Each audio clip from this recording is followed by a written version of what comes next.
Greetings, my name is JC. And I'm Ian. And this is the Gamer's Gaiden, episode 44.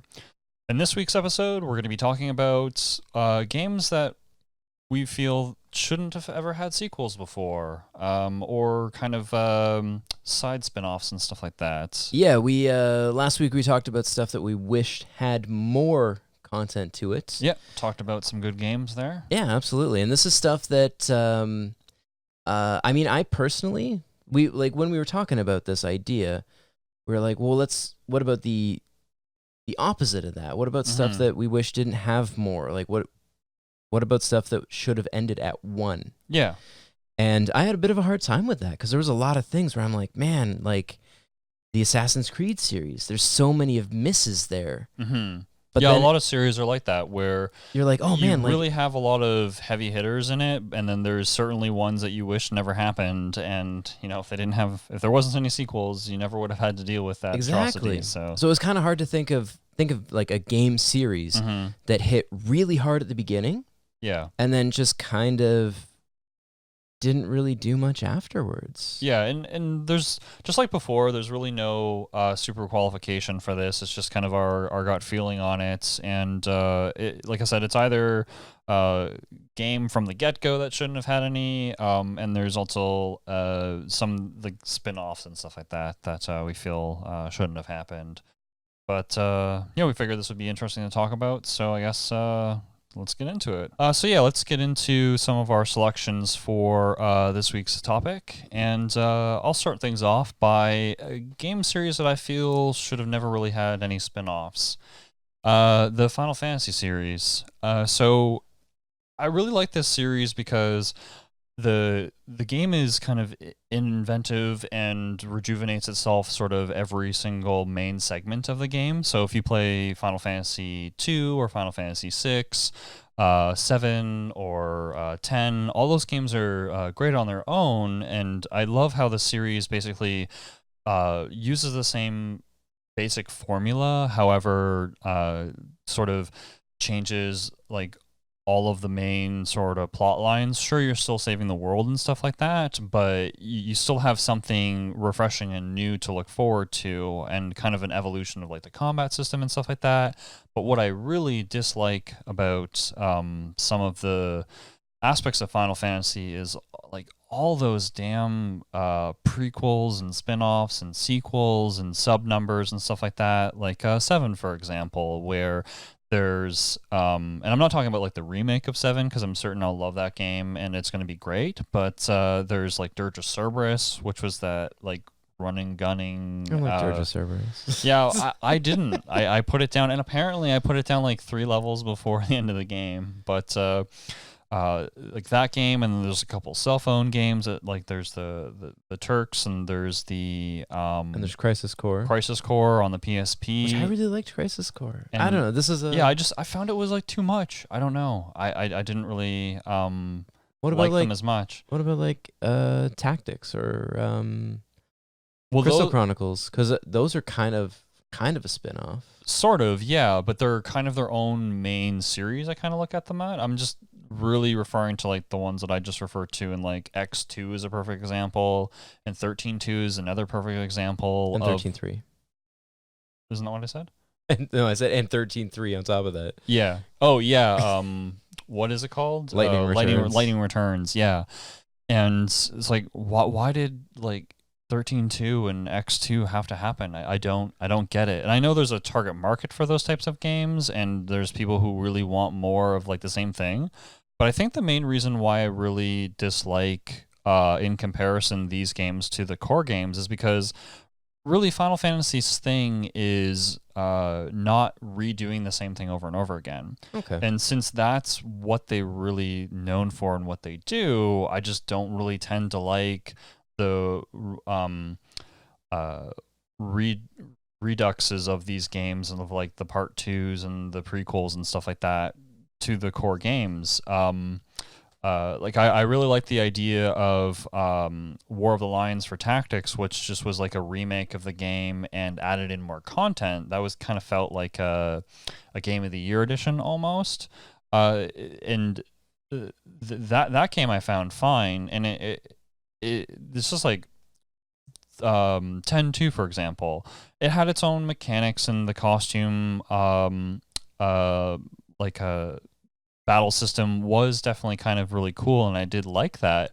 But I just felt that if they did the exact same game and it was completely new story and new people and characters and stuff like that, I think I would appreciate the characters from 10 a lot more instead of just constantly reusing those characters, because to me that's not what Final Fantasy really is. And now they're really just concentrating on making really stellar characters, which they've kind of always done, but they've hyper focused on it so that they can basically milk out Lightning, for example, for as many games as possible. Yeah. Because they just kind of want to do, I guess, almost less work and just concentrate on just like adding her in a new setting or something like that, because they've just like they don't have to redevelop new characters and things like that. And I just feel that it's not what I grew up Final Fantasy being to start with.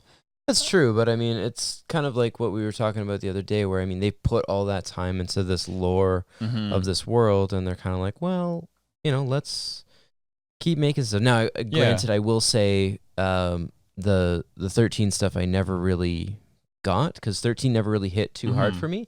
But I was really surprised that they kind of kept going back to that well. Yeah. Over something like I will admit that this is a minor gripe for me, and it would definitely, especially since like I do like Square and Final Fantasy a lot, but I feel like I would believe this less if they continued even further with them instead of just like throwing out extra almost paid DLC at me in order to basically force me to see more of the characters. Whereas if they decided, okay, well, we're going to choose these 3 or 4 canonical series, and then kind of like what they were trying to do with Ivlance in the mid-2000s, and just constantly like build out that world with these same characters and actually have like maybe 7 games with these characters instead of just a whole bunch of extra packs thrown at us, where it just kind of it feels like I'm being forced sold something that it's not really to me, Final Fantasy experience. Though they are good games, some of them are. I guess so. I mean, Lightning Returns wasn't really the greatest. I thought like 10 was a complete story on its own. I don't think it needed a sequel. Yeah, and that's the thing that I kind of felt almost immediately playing 10-2 for the first time. I'm like, okay, it's really cool how they evolved the combat system and added in these new features, and sure, the sort of magical girl aspect of it and like a girl band aspect of it was a little over the top, but okay, this is what they're going with. But like I can dig it. That's fine. But it's like I've already seen sort of what I've seen with these characters, and you kind of just 180 flipped some of their like styles and stuff like that. Yeah. So I mean, if it would have been a new character or new characters in a new setting, it probably would have been more entertaining. I can see. Okay, I can see your point there. Yeah, and I find that with these games, it always seems to be my feeling with it, because like to me, Yuna in Final Fantasy X is almost a different person from Yuna in Final Fantasy X2, and they still have their same like core structure of beliefs and stuff like that, but like they do seem like they're almost sisters. I don't know. And I know people change over time, as like I've changed over the years, and everybody else has as well, or they will. Some people change very little in comparison to other people, but there still is some. It's just, it just felt like it was kind of a enforced trope on a already pre-existing character where it didn't really mesh too well. But so that's my hot take on some of the Final Fantasy series, and I just don't know if those games should have been made. Ian, do you want to go into your first game? Yeah, I mean, mine's not even a hot take. It's not even a lukewarm take. Yeah, the Metacritic definitely, and the fan bases definitely agrees with this one. Crackdown. The first game was really cool. Yeah. It was kind of something that people weren't doing too much at the time, this like open world, but almost like superhero. And we've seen the same thing like done better by other people and improved upon. Yeah. And kind of like grown Whereas I found that like even though Crackdown 2 added might have added in some additional features, and same with Crackdown 3, Right. the story in them to me was always pretty flat, and it wasn't. I don't think it was really worth creating a whole franchise around. Yeah. I just don't see like I said, there's been tons of companies who have done the superhero thing working off of a similar framework. Yeah. You know, that open world, true. almost superhero collectathon kind of thing. You've got like, you know, all of the Infamous games, which were like drastically better. Right. But still improved upon that system. Even the prototype games, the various Spider-Man games that have had an open world, like yeah. Yeah. The interesting thing I found about Crackdown is like originally I had been convinced that Crackdown 1 did like mediocre reviews, and then Crackdown 2 did a little bit better, and then Crackdown 3 was like bombastic basically. Was there a fourth one? No. Three's the most recent, and that only came out recently. Right. Because they're pretty spread apart. Yeah. Almost console generation. Almost. But and I was completely wrong. It's Crackdown 1 has the highest reviews, and it's just, I guess, people it goes down every single game to a worse review by like the fan, looking at the fan score anyway. It was an odd thing, but I was like, I want to double check Metacritic, because I'm pretty sure that the first one hit, and then the second one dropped off a little bit, and then the third one dropped off quite a bit harder. Yeah. And yeah, it sure enough, that's I remember a friend of ours had a demo console. Yep. He'd been running a demo for Microsoft somewhere. It was like an industry demo. Okay. And he had these demo units for like a weekend. And he brought them over to a friend's house, and they had Gears of War, Crackdown, and Viva Pinata demos. I've definitely told this story before. And I remember playing the Crackdown demo and being like, this is so cool. Like it's almost like Grand Theft Auto, but you can like really explore the world. Like you can go wherever you want to, and they really encourage you to. But again, like I found that after that first one, they kind of just dropped off. Yeah. You know, so like really, like they didn't add any, because I'm not, I've never played any of the Crackdown games. So like with 2 and 3, did they just not add any new features, or? I mean, there's definitely been things added to 2 and 3. Okay. But there's nothing that has really changed it. Okay. Or nothing really like comparably different impactful than anything that exists out in the marketplace. Yeah, or that just hasn't been done rehashing better. Already existing things out there. Yeah. Oh, okay. Yeah, that can be very dangerous, because releasing a game where it's just more of the same, unless it's a very specific genre, like you'll definitely not get any fans doing that. You've got to keep innovating. It doesn't have to be like a night and day. Yeah. But you got to keep pushing that, and you've got to have if you're not, you have to have the content there. Yeah, and I would there's got to be the story. It's also genre dependent, because like incremental progressive steps is more acceptable like in the fighting game community, or in some of the first person shooter games, for example, in sports games. Those 3 genres I can think of off the top of my head. Incremental like progressive steps are probably better, because people don't necessarily like too much change in those genres. Yeah. But something that's like almost like you said, a game kind of like GTA, like all the GTAs are very different. Well, like they play very similarly, and you can tell you're playing GTA. But even from GTA 3 to Vice City, the games felt very different. But a giant component of all of the Grand Theft Auto games has been the story. Yes. And yes, it does just borrow heavily from tons of pop culture references. It does, but it takes its own spin on it. It does. It really does, and it makes it its own. They definitely do the legwork to make it its own entity and its own thing. That's what makes those games so great. And the stories are always fantastic. The story is always front and center. Mm-hmm. Yes, the chaos and all of that is there. Yeah. But the story's front and center. And with Crackdown, I found that the story was kind of an afterthought. It was weak. Yeah, Incredibly that's unfortunate. Weak.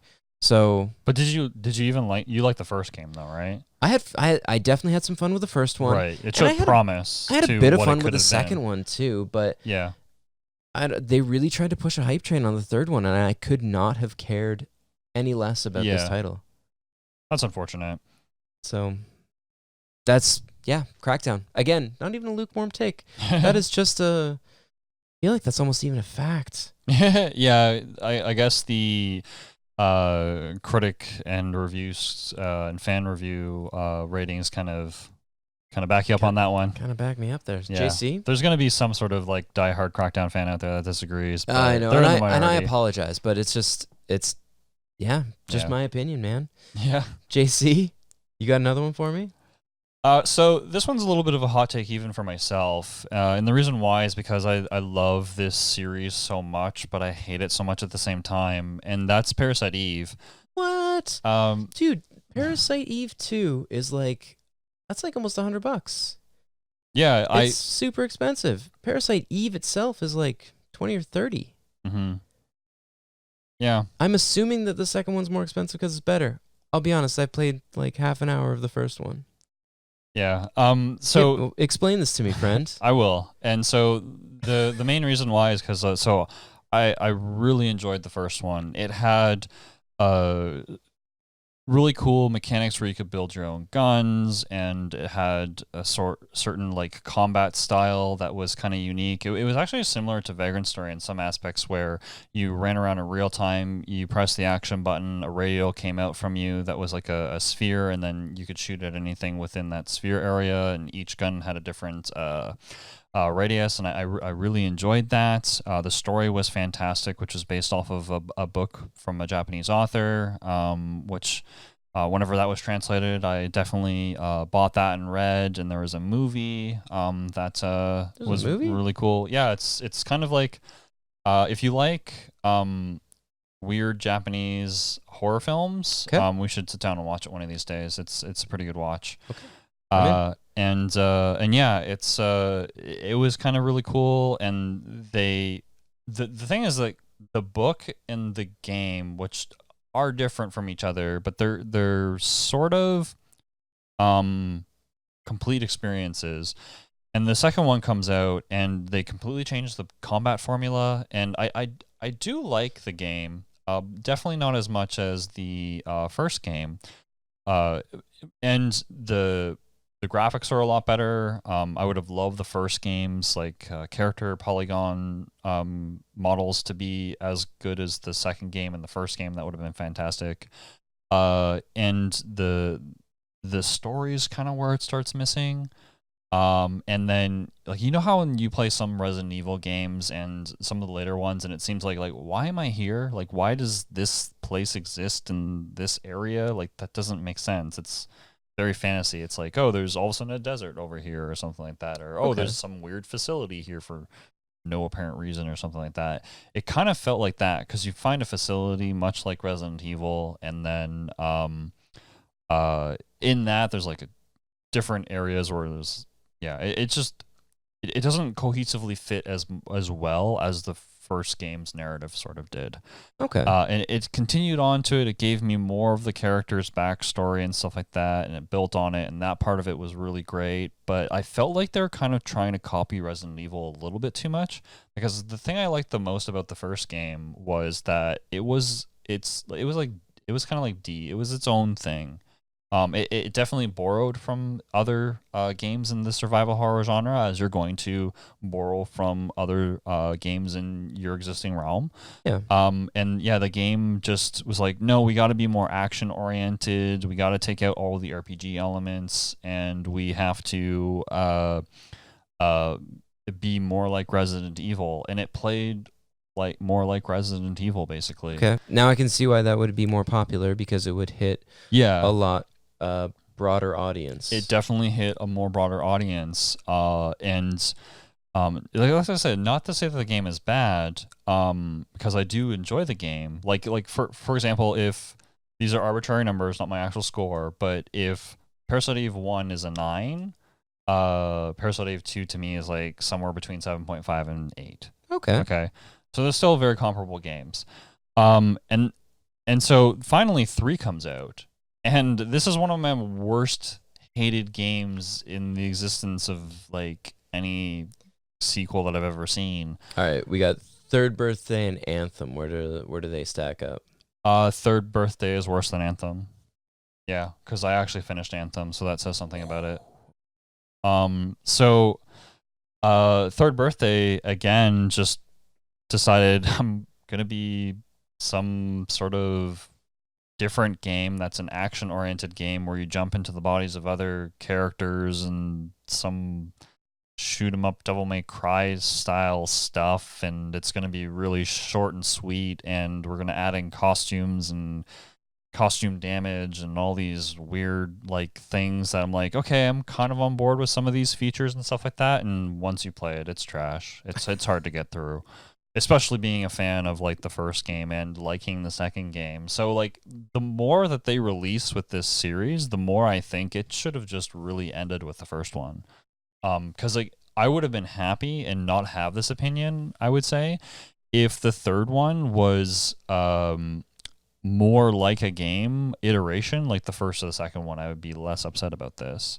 I still would be like, oh, I wish that the like one of those true diehard like old fans, like I wish the game was more like the original, because I feel it brought more to the table that was unique and fit its style of game. Yeah, but sure, the second one sold more copies and stuff like that, and there was a lot of loose ends in the second one, and not too many of them, but it's like, okay, well, there's a few characters that kind of have loose ends that could be tied up in a third game, and like fans of the series expected one in the next like maybe 3 or 4 years. It never happened, and all of a sudden it's like, yeah, we're going to release something on the PSP.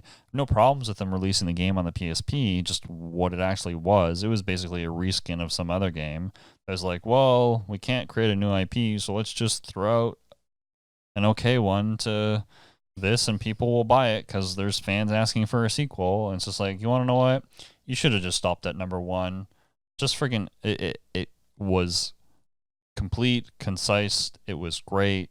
It had some loose open ends that made you think, which are good loose open ends. And it didn't have any weird ones that you just really needed answered, kind of like the second one. And I felt like they just didn't really know where to take this.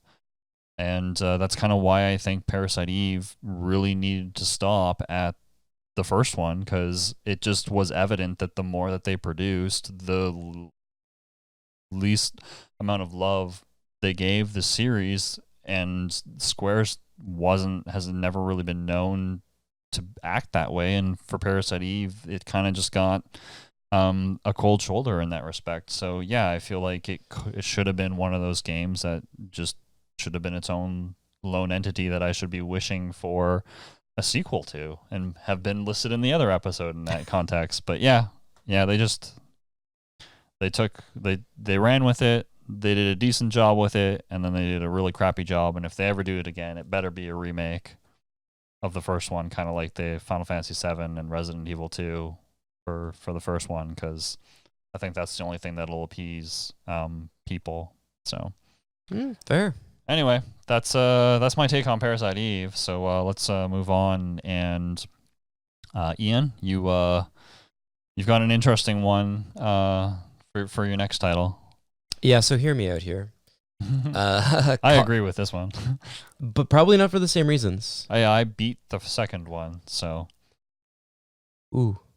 So Call of Duty. Yeah.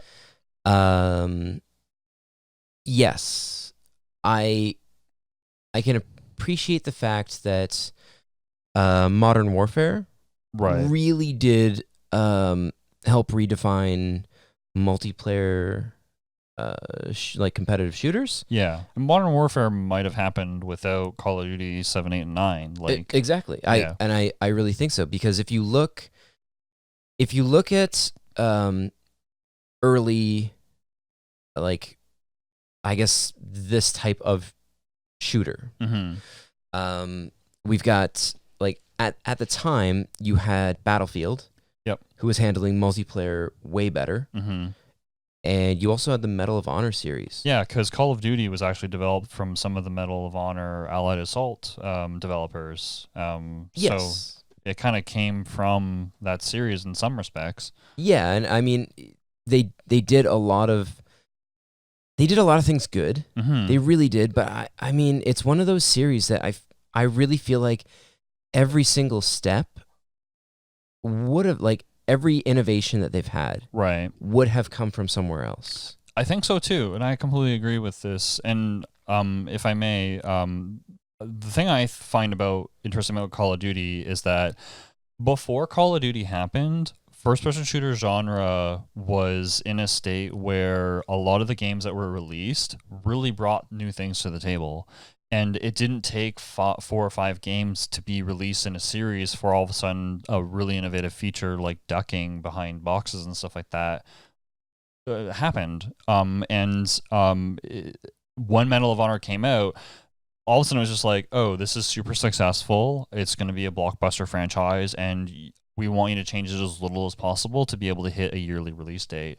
And this kind of set the stage for that type of development cycle almost. Well, it wasn't just this game, but it definitely didn't help that whole entire like ecology. No, and you get into this system where you have like an A studio and a B studio. Right. And basically every other year, your A studio is releasing like a what equates to a mainline title, and your B studio on the off year is still releasing what everyone else sees as a mainline game, but not. And companies have always done this type of stuff, like Nintendo does it, Konami did it, especially like whenever Ultra Games was the thing, like their B studio was releasing all the Ultra Game things, and some of those games are like really large, successful hits and stuff like that. Oh, absolutely. But this is like, now you just... Sega did it. With this, you're looking at having a much shorter like production period. Certainly. Like, these guys are just churning out games. Yeah. You know? It's like factory work. It's just pressing more and more out just for the sake of doing it. It is. And I found that, especially when they did so well with Modern Warfare, they basically stopped caring about the single player aspects. And really poured into I'd agree with that. Poured into the multiplayer. And I almost wonder if the only reason why this series and others like it kind of innovated was through acquisitions, because a lot of these games are owned by larger companies, and they acquire companies all the time and new talent from other companies that actually brought something to the table, and then all of a sudden those developers would come over, and this is obviously speculation, but it seems plausible that you steal talent from these companies that have done something really like unique, or you acquire a company that's done something really unique, you get these new developers, you all of a sudden get a new feature in your game, and that's not just a copy of something else that's out there, right? So yeah. And I mean, it was nice when Modern Warfare came out, because it was finally something that wasn't World War II. Yeah. Because everything was World War II up to that point. Yeah, I always found that weird. I'm like, why isn't there World War I or the Vietnam War or something like? But there Korean was War, because you had the Battlefield series that was doing different things. Yes, yeah. But I meant through like Call of Duty's perspective, because it's like, okay, we get it. I know it was. Like I said, you had Battlefield, who was really nailing the multiplayer. Yeah. Like, I can understand that. Yeah, I remember it was only on PC. Yeah, and I remember playing 1942 a lot in, I think, high school and some in college. And that game was great multiplayer. 1942 was great. Yeah, you go in tanks and jeeps and planes and just fly around. And huge multiplayer maps with tons of people. Yeah, some people getting lost, wondering where everybody is, and they're playing. It was fun. And then you had Vietnam. Battlefield 2 was like current. Yeah. Yes, I will, like, the Battlefield franchise did kind of fall off eventually, but at least they were kind of doing something different every time, and you weren't. Yeah. I find that happens with like every series, right? Like even to an extent, like some of the Mario games are certainly weaker than other members, and then all of a sudden they're good again and stuff like that, and that happens with everything. But to me, like this was, you've got people who are doing things differently all the time. Yeah. And Medal of Honor, I thought Medal of Honor probably pushed some of the stuff a little bit farther. I found the first like 3 or 4 games, like I loved those games, especially the first one. They actually, if you watch all the development videos of it, I think it's unlocked whenever you beat the game. They legitimately but this was unheard of in the at least to me, is like they brought on actual vets and generals and stuff like that to see if all the terrains and the things that the soldiers were doing and stuff like that were realistic. Like, do the dogs like act like in as real manner as possible? Does the street of the cities look like accurate and stuff like that? Does this feel correct to you? And everything. And yeah, some of it's a little over the top and stuff like that. And then there's the one for the PlayStation 2 on Medal of Honor, where the first one is just like getting off on the shores of Normandy, and then just like massive machine gun fire being fired at you. Like it felt like super realistic, especially if you turn it on the hardest difficulty, which is 1 shot. Oh yeah, and absolutely. Or and 2 if you were lucky. A lot of that push artistically was having Spielberg being like, I just made Saving Private Ryan. Yeah. Let's make a video game. Right. But and you had other companies making shooters, like war shooters, like Spec Ops The Line.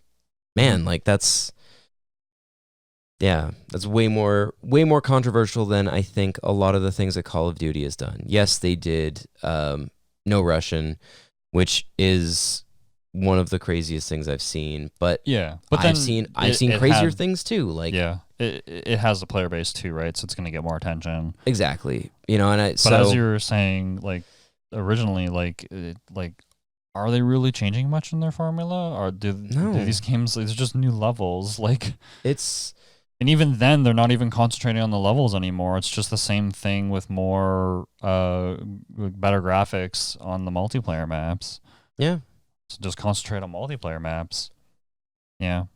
Maybe it's just maybe it's just me. I mean, I know there's I know Call of Duty has a huge fan base. Oh, for I sure. get that. Yeah, and I people love this game. If you're my cousin loves the Call of Duty series. He plays Modern Warfare all the time. Yeah, I played a ton of Modern Warfare and Modern Warfare 2. Yeah. And I know that when Modern Warfare 2019 gets super cheap, I'll pick it up to play through the story because I am curious. Yeah. But again, this is something that I think all of these changes would have happened. Right. Everything that it has done, other things would have done potentially better. Yeah. Maybe not as soon. I wonder if this game is we still would have gotten there. I wonder if this game is almost sort of a victim of circumstance, because it was real. These games were created during the era of the beginning of online with the consoles. Yep. And where it was a norm, not just like, yeah, you could play online on Sega Genesis if you wanted to and had like the tools to do it. Yes, we're aware that that was a thing. But because this time frame of these games being released, that it's like they're kind of on one hand like able to do something that they could do and like make awesome new content and stuff like that, and on the other hand it's like, well, constantly updating the online multiplayer base is sort of what they've decided to focus on, and it's like I said, kind of a victim of circumstance because of it. Where I think so. I remember playing Call of Duty 2, and 3 for that matter, on the Xbox 360, and getting into a multiplayer game was super challenging. Whereas like Modern Warfare, you could just queue up. Their netcode was so much better. Yeah. Oh, yeah. It was insane. But that's probably partially because it was a PC only game and you hosted your own servers.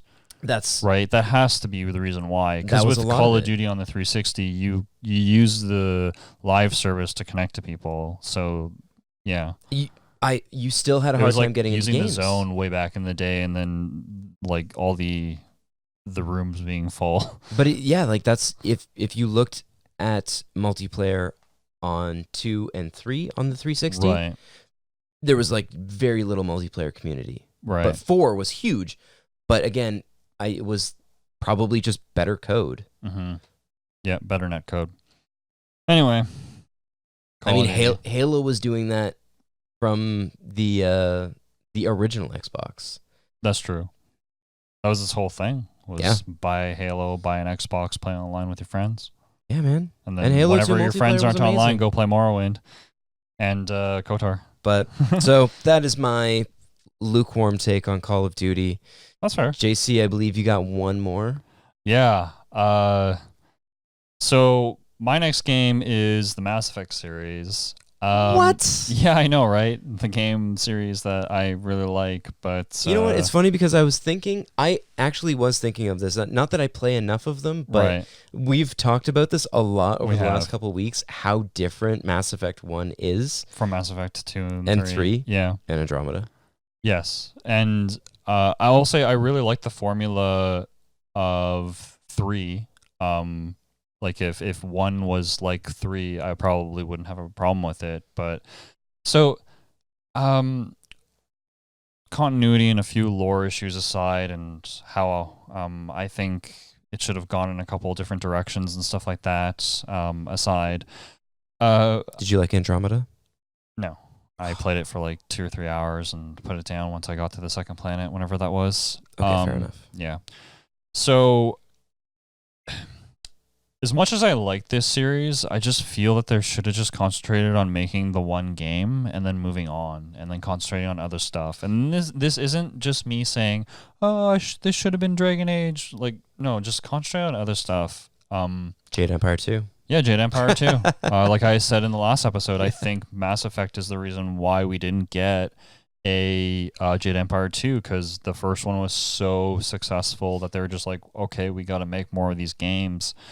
And yeah, it just, and I don't know, they changed so much going through each of the different games, and it's a good thing and it's a bad thing. Like I'm not really sure myself what I kind of think of this take, but as I think of it, I'm just like, maybe the other ones just shouldn't have happened, because it was just like, I wouldn't have had that like dreadful feeling of epic failure whenever I finally finished playing with 4 Andromeda. And for context for people, I don't have as many issues as some people out there have with the ending with 3, and a part of the reason why is because I didn't play Mass Effect right away. Whenever 3 had been released, I went back and played 1, and then by the time I got to 3, the entire controversy of the endings with 3 was patched, and I liked all the stuff they laced in during the game. And speaking with 3 of my friends that had like beat it whenever it first came out, I was like, oh, I really like this scene. It was like really well done and emotional with like that scene and this other scene. And they're like, what the hell are you talking about? I'm like, the end of the game? Like, what happened to you? And then we quickly realized, reading through patch notes, this is stuff that I'm talking about that was added in with the patch. Yeah. And yeah, sure, choose your favorite color, and then none of my choices really meant anything. I didn't think my choices would mean anything to begin with. Knowing how every other BioWare game I have played in the past, it's your choices affect the story that happens, not the actual ending too much. The ending is with like every BioWare game that I've ever played, I don't know what other games that other people are playing, the ending, they're different, but it's mainly your multipath choices to get to those multiple endings that are different, and then you're shoehorned into kind of an A or B or C scenario with like all of them. So don't know why people were complaining with that. But anyway, so Mass Effect and why I think there should only be one of them.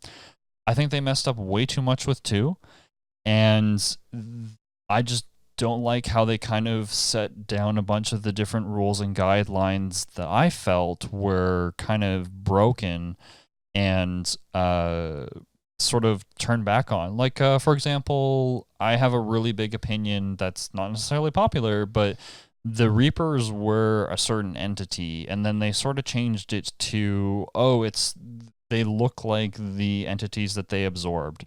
But then for some reason, you only ever see the one squid-like race.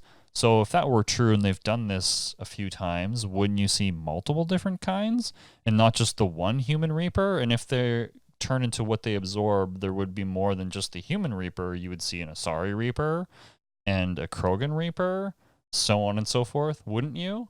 These are like large plot. I have so many issues with the plot holes of this series that I would have rather not have to have had to think about them. I really like the second one. And then that's the only one that I finished. And then and then just leave it at one, so I wouldn't have all these problems. So like this entry, as you're probably realizing, what the hell is this guy talking about? It's not necessarily that these games are bad. It's just this, like, my brain hurts so much with some of the stuff that they kind of contradict in the later games.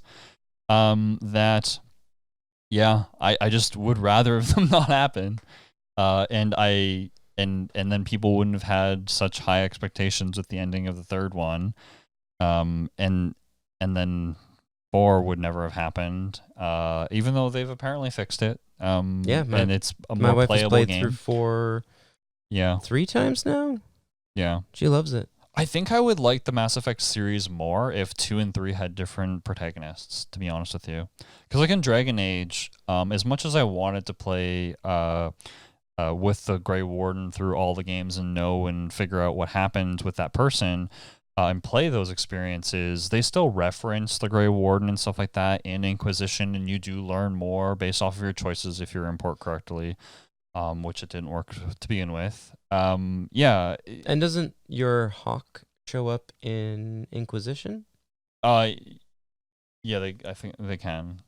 So, and they're certainly referenced, like, all these other characters too, that you love. And if they did that kind of stuff, like, I would like the series a lot more. Saying that, I still love those games, but that's the reason why I feel like they should have done it a little bit differently, or not have done as many of them, or only stuck with the first one. So that's my not so popular take on the first one. On Mass Effect. Yeah, so tell me why I'm wrong in the comments down below, but you have one more. I do have one more. And also mine is arguably the most controversial of all of mine. Yeah. Resident Evil. Yeah. I was surprised you put this on your list, but I can kind of understand why your opinion on it. But let's go through it.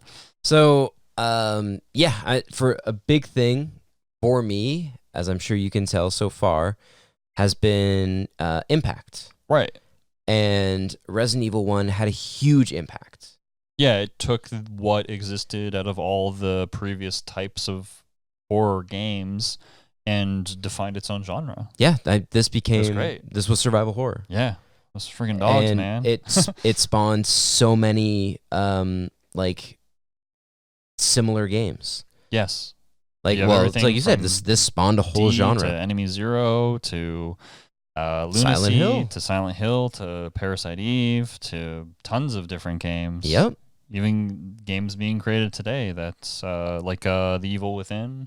Yeah. It's done a lot for the video games as a whole. It's done a ton for the genre. Mm-hmm. The first one.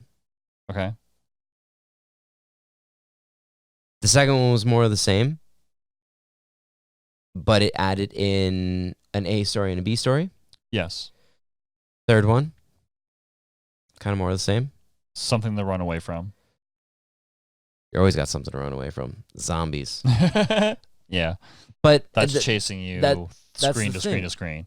And yes, the fourth one did totally change everything. Yeah. And that was the biggest thing with me. It's like, but 2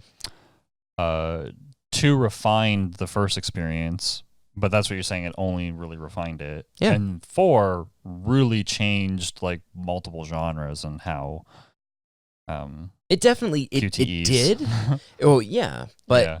Even they certainly existed before, but this definitely press A, like this definitely brought it to the forefront. Yeah, and eventually survival horror games would have gone, like they would have broken away from the fixed camera. In fact, I'm sure you can probably find references of games that broke away from the fixed camera prior to this. Yeah. So, yeah, it's because there's more. It was half. I would say that fixed camera is half of a technology choice and half of a visual aesthetic choice because of how some of the horror films are like. Their cinematography is. They wanted to emulate that to an extent. Yeah. So they realized that this technology limitation actually had a benefit to be able to do those types of scenes and angles and stuff like that. So, oh, for sure. And like that's one of the coolest things about that. Yeah. First game. The and again, it's not me saying that I don't like the Resident Evil games. Yeah. I love the Resident Evil games. Mm-hmm. Yeah, just like me in Mass Effect. I really like the Mass Effect games, but you've got you have all of these I like spin-offs and side stories, which some of which has been good, some of which has been very bad. To be honest with you, like I really like Revelations 1 and 2. But if I'm honest with myself, like they're not 9s out of 10s. Like they're like maybe 7.5s or to 8s or something like that, right? Like they're definitely enjoyable, and like I would recommend people play through them if they like the genre. But they didn't really bring too much to the table. They were just more of the same. Yeah. Right? I love them specifically because it was more of the older formula, which I prefer, rather than 5 and 6, which are just action games really. But yeah. A lot of the spin-offs, they like sometimes they do things a lot better. Like Code Veronica, I find is one of the gems of the series. And was a great game to play on my Dreamcast, but sometimes not so good, like Survivor, or Dead Aim. Yeah, it's definitely one of those series that spawned off many multi-genres as well. I don't know. That's an interesting choice, I think, that you put on the list, Resident Evil. The first one had such a huge impact, right? And it's not that anything the other ones didn't. It's just, I don't know. Think of all the bad things we got out of this. We got like, that's true. We got like 7 Paul W.S. Anderson movies. I mean, one of them was pretty good. One of them was okay. And then the rest of them were like, I'll admit, I can't believe I paid to see this, but all right. Most of them are on Netflix, so technically it's near free if you watch enough Netflix. I saw most of them in the theater. Yeah, me too. Yeah. And even the last one I watched, I went by myself to watch it because Jen wouldn't go with me. That's how good it was. Yeah. Jen wouldn't go to a movie. Yeah, it was. And even then I'm sitting there like, why am I watching this? This is bad. The last one I watched, I think actually the last 2 I watched on my own. Anyways, it doesn't matter. The movies aren't great. Most of the spin-offs are like mediocre at best. Yeah. Average at best, I'll say. And you get a lot of weird spin-offs too. Yeah. And then like you say like some of the Call of Duty games aren't as great. Some of the Resident Evil games absolutely tank. Oh yeah. Like worse than any other series I've ever seen. Like, why aren't there zombies in this game? To like, how come I'm playing an action movie? To isn't this the game I've already played? Yeah. So many questions. So many questions. I mean, I will continue to love and play Resident Evil myself, but I mean, I will too. I can understand. I can understand this viewpoint, though. I'm excited for the remake of 3. Yeah, I'm excited for that. Should be. I'm excited because I'm not a fan of 3 to begin with. I didn't like Nemesis that much, and I want to see what they do with it to see if they actually make it into a state that I actually enjoy. That's the reason why I'm looking forward to 3 so much. But at the same time, I feel like this is going to be just like 2.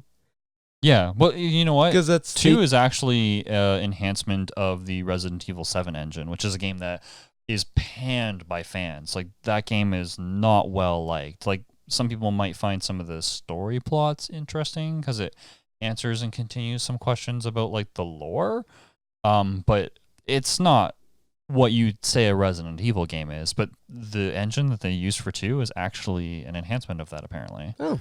And which I find really interesting because people loved how 2 played. The more you know. The more you know, yeah. So I guess people don't hate 7 as much as they thought. Anyway, sorry. But the big thing, the big thing from the remake of 2, was that you're getting chased by Mr. X, the whole time. Yeah, a lot of it. And that's Nemesis chasing you is a big part of 3. Yeah. So really, this is kind of just going to feel the same, unless for some reason you don't get chased by Nemesis. They remove that and make it more interesting somehow. Right. But they won't. They're just going to... Maybe. I think they're just going to phone in 3. Yeah, maybe. Because 2 was such a huge success. If you think of, like, 3 kind of brought the chase mechanic to Resident Evil, because there's quite a few Resident Evils where there's, like, a big bad that chases you. Revelations has it. 4 has it. To an extent, the original 2 has a little bit of it, which they're like, oh, that was cool, let's run with it, right? Like, they're 7 has it a little bit. A lot of them do. So I'm guessing that's the reason why it's going to be in there and that it will continue to be. Yeah. I don't know. I mean, for me, it seems they just keep kind of cashing in. That is true. Yeah. Keep on reusing a bunch of the same stuff, and it's still enjoyable to me. It would have been nice to see a remake of, like, 0, like you were mentioning like a week ago. Yeah, that would have been really cool. Want 0 or Code Veronica more so, but yeah, instead of just a reissue like mainly they've because been doing. I felt like 0 was an average game, and I think if they redo it, they'll like do the game justice, because I felt like it could have been so much better of a game. That's why I want 0 specifically. But yeah. But there we go. So again, another kind of lukewarm take. I don't know. Yeah, it's our list. Deal with it. Yeah, just opinions. Just opinions. They could change a year from now. Who knows? Exactly. Resident Evil 3 remake might come out, and I'll be like, you know what? I was totally wrong. This series, best series ever. Yeah. Or I'll be like, yeah, I was right. But in you saying that will be like, no, the remake series is the best series ever. Because it will be. Yeah.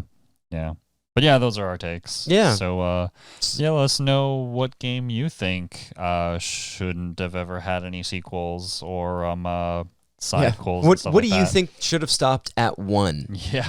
Let us know down in the comments. Yeah. And thanks for tuning in and making it this far. If you have and you want to help us out, hit that like button. And if you're not a subscriber, please join us by subscribing. We release a podcast episode every Wednesday, and we release extra episodes on Mondays and Fridays. So we'll see you in the next episode.